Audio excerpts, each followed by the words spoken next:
Hello বন্ধুরা, তোমাদের সামনে আবারও নিয়ে আসছি নতুন একটা রেসিপি। সো ভিডিওটা ভালো লাগলে যারা আমার ইউটিউব থেকে দেখতেছ তারা আমার চ্যানেলটা সাবস্ক্রাইব করে দিও, আর যারা ফেসবুক থেকে দেখতেছ তারা আমার প্রোফাইলটা ফলো করে দিও। আর আজকে আমি লাউ সবজি বানাবো। সো এখন আমি লাউটা ভালো মতন কাইটে নিতেছি।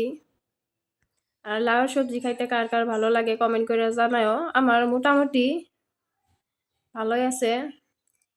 সো এই যে আমি এখন কাইটে নিতেছি। আমার কাটা হয়ে গেল লাউটা। এখন এই যে দাও বিচি আছে, বিচি আমি হালকাভাবে ক্লিন করে নিব।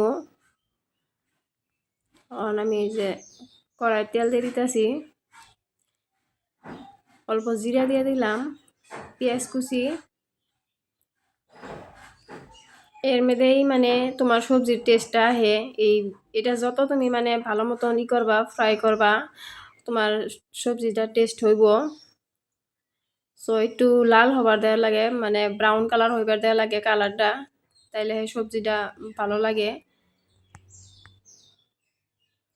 সো এখন আমি অল্প লবণ দিয়ে দিলাম স্বাদ মতো, হলুদ গুঁড়া,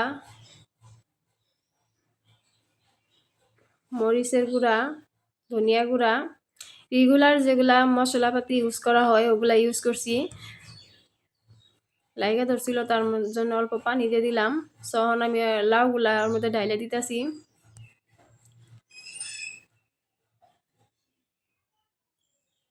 লাউগুলা এখন ভালোভাবে মিক্স করে এখন ঢাইকা দিমু। এর মধ্যে আমি 2-3 বার মানে চেক করছি, নাড়া দিছি, কিন্তু সব তো আর ভিডিও মধ্যে উঠানোর সম্ভব না, মানে ভিডিও বহুত লং হয়ে যাব। তার জন্য যত পারি মানে শর্ট করে দেখাইতেছি। সো আমার লাউটা ভালো মতন কষানি হয়ে গেছে, এখন এর মধ্যে পানি দিয়ে দিলাম। লাউটা দেখে মনে হইতেছে অত একটা টেস্ট হইব না, কারণ মনে হয় না যে পুরা মানে সিদ্ধ হইব। তো আমার এখন এর মধ্যে মাছ দিয়ে দিলাম।